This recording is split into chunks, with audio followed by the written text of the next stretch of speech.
Hello and welcome to The Bottom Line on TVP World. This is where we unpack some of the main business and economic stories of the day. I'm your host, Marie Cato.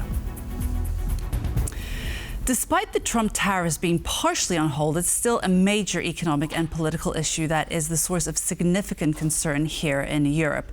But one European country has been working independently to pave the way forward for itself in these new trade circumstances. Jan Kennedy tells us more in his feature report.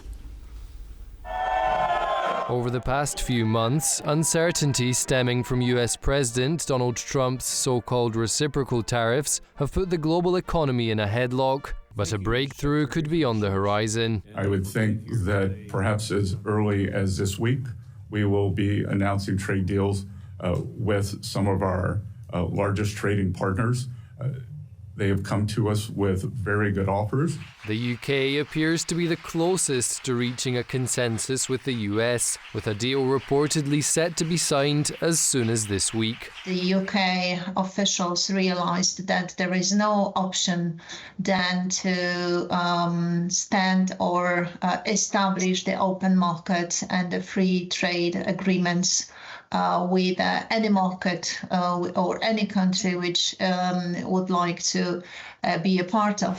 A deal with the US would extend the UK's streak to 2 in the space of 2 days, after the island nation signed a free trade agreement with India with an objective to increase bilateral trade by $34 billion by 2040. Well, this is a historic day for the United Kingdom and for India, because this is the biggest trade deal that we, the UK, have done since we left the EU. These developments challenge the popular narrative that post-Brexit, the UK would be in a weaker negotiating position than the EU due to its smaller economic scale. However, that no longer appears to be the case.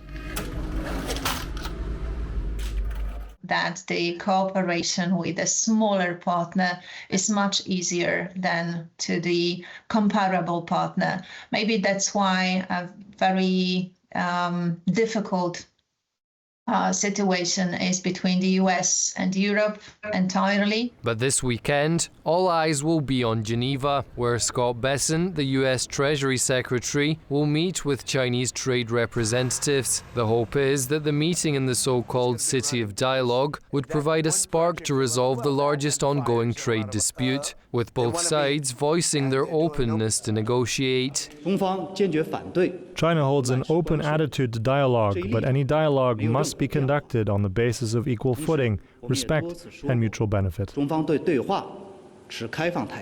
going to sit down and we're going to put very fair numbers down, and we're going to say, here's what this country, what we want, and congratulations, we have a deal. And they'll either say, great, and they'll start shopping, or they'll say, not good. We're not going to do it. Mounting tensions between the economic powerhouses have led each to impose tariffs exceeding 100% on one another. While experts reckon an agreement would be beneficial for both sides, the desired outcome seems impossible to predict. That's pretty difficult, and I would say impossible to predict how this particular meeting would be finished and what could bring the results. One thing is clear: some order is emerging from the chaos of Trump's trade policy, but it remains to be seen what the shape of that order will be. So will the UK emerge as the winner in the face of Trump's protectionist trade policies?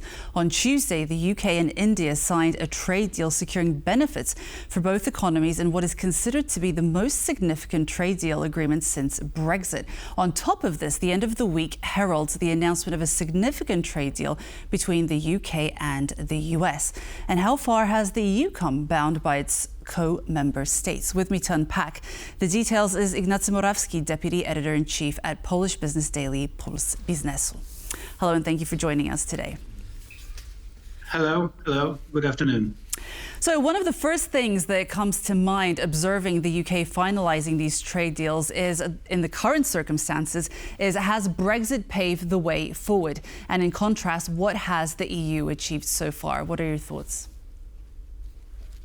Well, my first thought is that the UK has gone through a severe recession in manufacturing. So if you compare production levels in manufacturing in UK and other developed countries, you will see that UK has a very depressed level of activity in manufacturing. So clearly, British production sector has been in crisis. And now I think they might find some chance in new trade deals to revive their factories. This might be a positive factor for them, but still, we have to remember it's happening after a decade of terrible production numbers. So I think I wish them very well, but I don't think it's like, you know, the beginning of some new era for UK producers. And what about the EU in terms of its negotiations with the US? Well, at this moment, I think that everyone is waiting for the deal between the US and China, and we will see at what levels the tariffs will be set and decided. If the tariff rates between US and China are settled at around 60%, so around half of the current level, but still much higher than last year and in previous decades, then the EU, paradoxically, might find itself in a better position because the tariff rate on European Union is much lower. So the competitive position of European producers on American market versus Chinese producers will improve. So I don't think that there is a reason for European Union to engage in some aggressive retaliatory tariffs towards United States. The EU should take wait-and-see approach, wait for what happens with negotiations between US and China, wait for some calm down in US politics, and then react. Maybe react in services sector, maybe imposing some new regulations on social media. But I don't think that the European Union should impose retaliatory tariffs in manufacturing on US imports. And if indeed the UK and the US finalize this deal at the end of this week, what do you think this signals about Trump's openness to trade negotiations? Well, it is extremely difficult to answer the question about Trump's position on anything. The idea of his politics is chaos. And certainly one of the fundaments, one of the stones on which, or rocks on which his policy is founded, is protectionism. He wants the US producers to be protected. He wants to have higher tariffs, and that will stay with us. So nobody should count on the scenario in which tariffs are going back to where they stood last year. So tariffs will be higher, but what we can hope for is that tariffs will not be higher than they are today, right? So today the average US tariff, as we remember, on major trading partners is 10%. So we can hope that in the end, they will not increase substantially, at least not to 20%. That was the first proposal in April from Trump administration. So my bet is that in the end, we will end up somewhere between 10 and 15 on European Union, something better on UK because there are obvious cultural and political ties between US and UK. So probably UK will be treated better. But let me remind you, UK is not a manufacturing powerhouse. It's not a like huge competition for European producers. But inevitably, if this deal does go through, doesn't this make the Eurosceptic members of the EU even more Eurosceptic, encouraging this idea that the EU holds them back from getting anything done? Well, this is one of the goals of the new US administration, to divide the European Union. to deal with each member separately. Donald Trump and his team don't like the EU, to put it mildly, and to put it frankly, they hate the EU. They express it, or they've expressed it openly that the European Union is an enemy in economic terms. So they will certainly try to deal with each member state separately, and that might create, incentives for some countries to try to make some kind of deals with the US. Obviously, no European Union country can make a separate trade deal because of the common trade policy, but they can make some specific investment arrangements. So there will be an incentive to break with unity, and I don't think that Europe can do anything about this.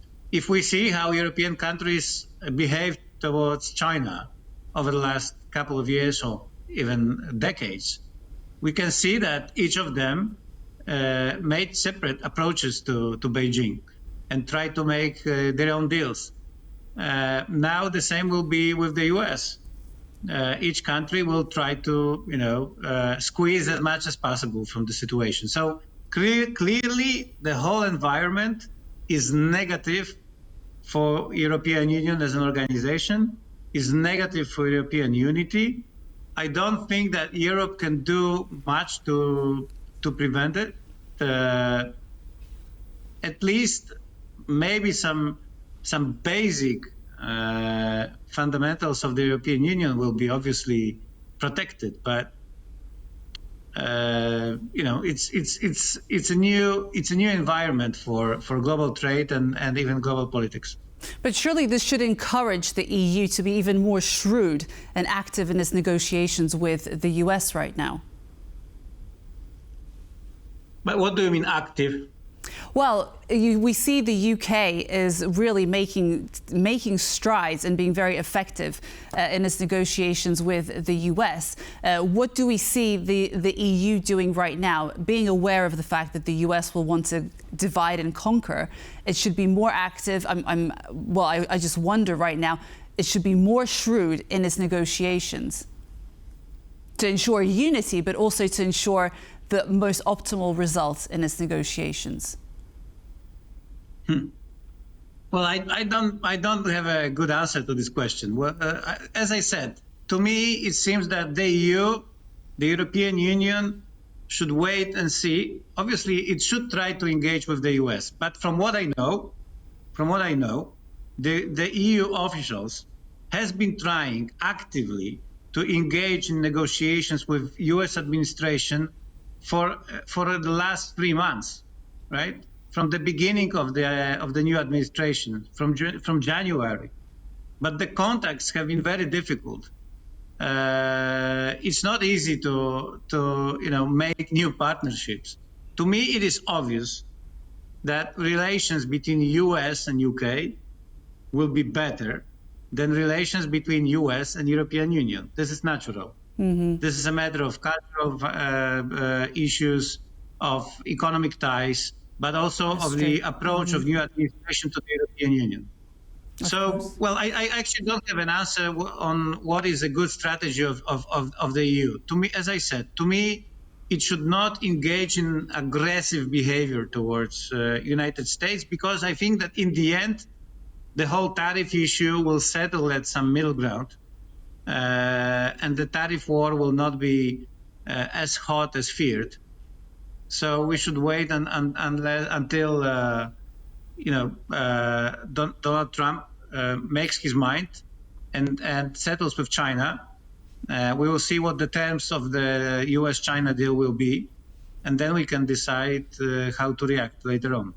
Just before we move on to the US and China, there's one detail in regards to these negotiations between the UK and the US. We know that the UK government won't accept the US food production standards like the chlorine-washed chicken and the hormone-treated beef, because this would in turn become an obstacle to closing the so-called veterinary agreement with the EU, which is a key plank of Britain's impending reset with the bloc. So what is the significance of this detail?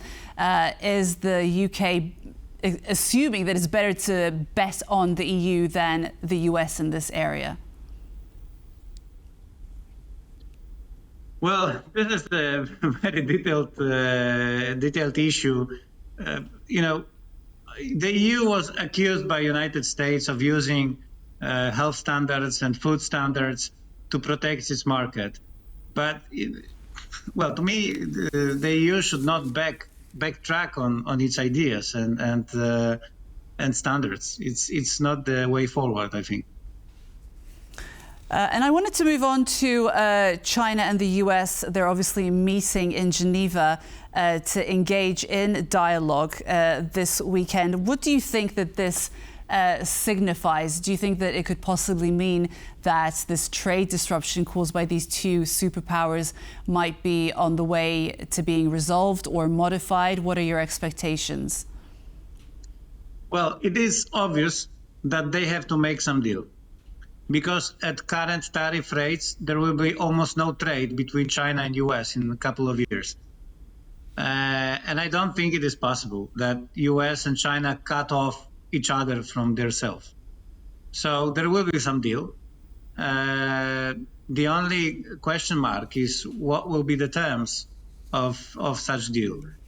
We can remind that the initial proposal from Donald Trump from his presidential campaign was to impose 60% tariff rate on China.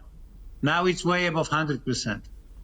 So to me, it seems that the 60%, it's a good anchor to think about the problem. So the tariffs will be cut.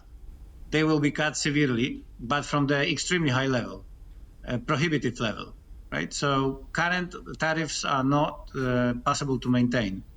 US and China are both to some extent dependent on each other in trade, at least for now.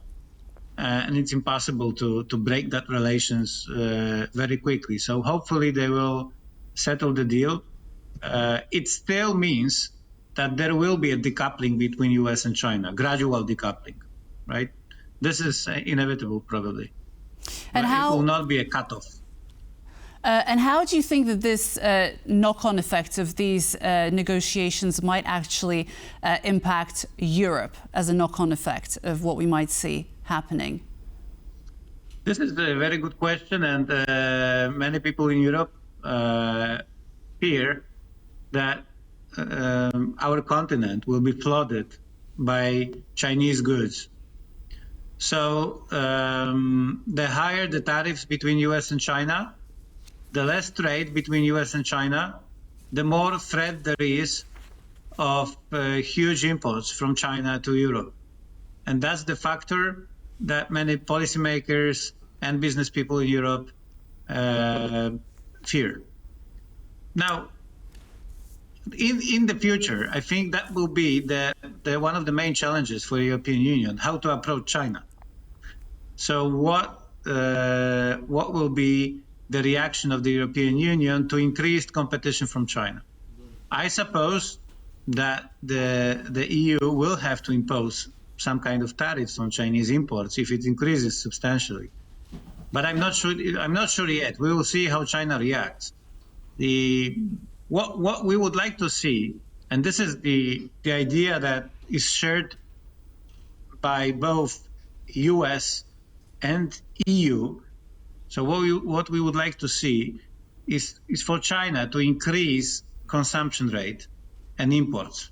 Right? The more China is engaged in increasing consumption and stimulating consumption, the more chance there is of more balanced trade relations in this triangle: US, China, EU. So it all depends on how Chinese policymakers react. But this will be a big challenge. And my view is that China is much larger challenge for European Union than US in terms of trade policy. Okay, we'll have to leave our conversation there. Ignacy Morawski, Deputy Editor-in-Chief of Polish business daily Puls Biznesu. So thanks so much for being with us today. Thank you. Thank you very much. And that concludes The Bottom Line for today. I was your host, Marie Cato. We're on every weekday at 5:10 CET on TVP World. And in the meantime, for the latest in regional business, follow us on X and on tvpworld.com. And for more news and analysis, stay with us on TVP World. Goodbye.